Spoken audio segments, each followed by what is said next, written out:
Hey everybody, let's talk about delegation. Delegation. If I'm going to help other people take greater responsibility and greater ownership, one of the things that you have to take into consideration is delegation. I find that one of the biggest stumbling blocks to effectively leading others is poor delegation. Poor delegation. We either don't delegate because we're afraid people can't do, or when we do delegate, we delegate in such a way that we set them up for failure. You hear this. I didn't know I was supposed to do that. I didn't know I couldn't do that. Either way, it is those attitudinal challenges. It is those situations that create attitudinal challenges about people wanting to take ownership. They've tried to take ownership and they got burned. Or you tried to give ownership and you got burned. So what's the solution? The solution is an effective delegation strategy. I call it the delegation matrix. Along with this video, you have that handout. Let's take a look at it. Here's the concept. The concept is that there's only two ways to get things done. You're going to do it or I'm going to do it. That's it. You're going to do it, I'm going to do it. That's it. And that's the essence of delegation. So you as a leader are looking to see what you can get off your plate to have someone else do, and what you need close to the vest that only you can do, and what's in between. See, there is an in between. Being able to clearly and effectively delegate maximizes the utilization of your time, increases the pride of the individual who you're working with. You only have to spend time with them on things you really need to spend time with them. And frankly, they're glad that you're out of their hair on things they don't need your help with. Delegation matrix. The delegation matrix. So let's take a look at the delegation matrix. The idea is that you're going to make a list of everything that your direct report does. And maybe they will even do it with you. All the things that they do. And you're going to break them down into 4 categories. Now, I call this levels of authority. You could call it delegation matrix, call it a lot of things. Whatever you want to call it, it's basically going to be this. We're going to take everything that they can do, or that they do or are responsible for. They do. That's great. Everything that they're responsible for.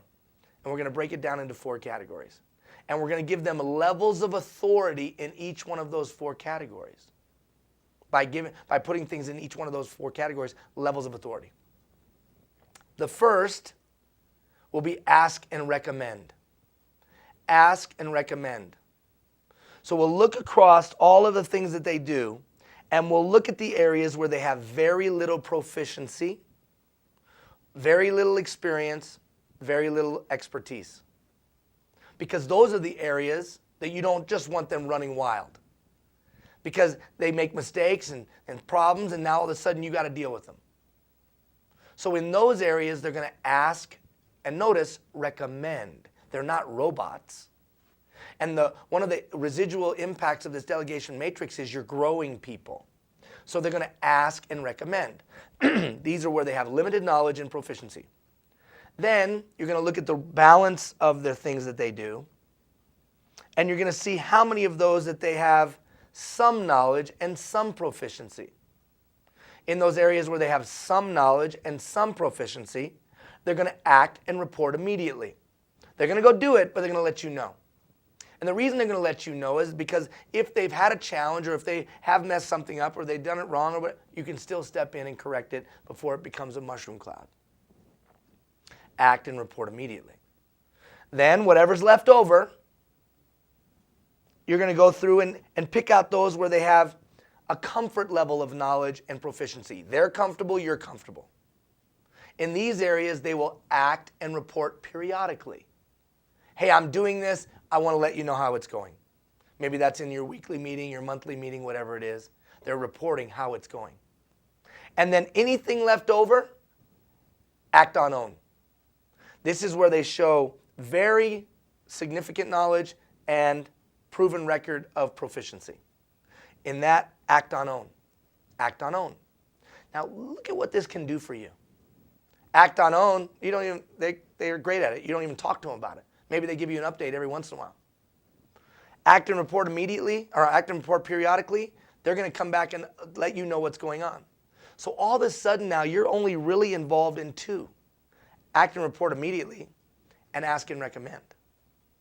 What does that do? Well, if you use a technology metaphor, it defrags your computer.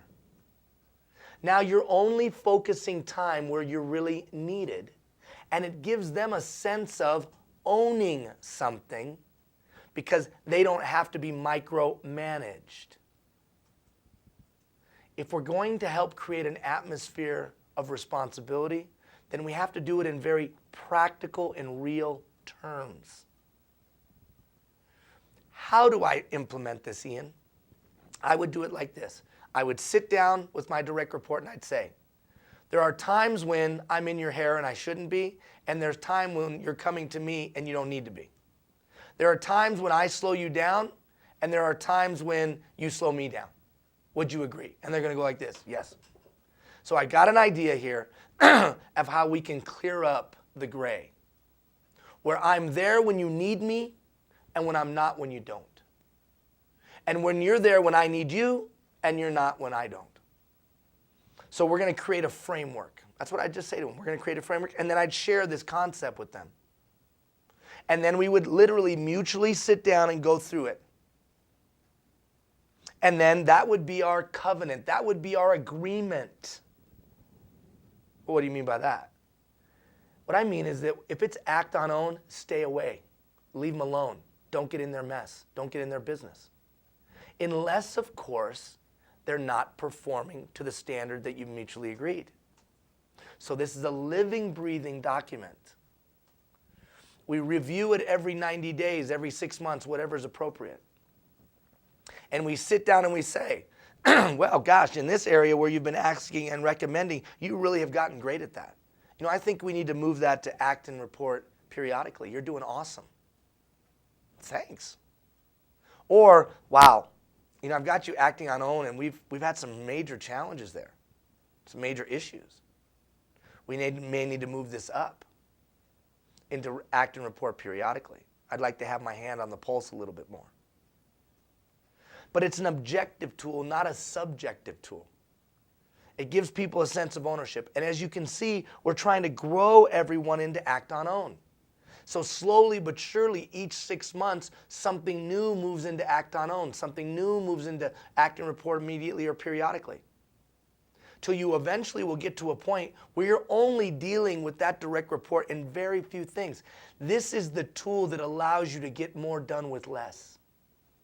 Where did this tool come from, Ian? I had to make big layoffs. I had to cut the budget. I had four direct reports, managers or directors that reported to me, who then had 45 and 50, about 10 each, which then flowed out to about 1,100. Well, guess what? We had to have budget cuts. And all of a sudden, you know what I found? I had 40 direct reports. How about that, Jeff? All of a sudden, because we had to cut.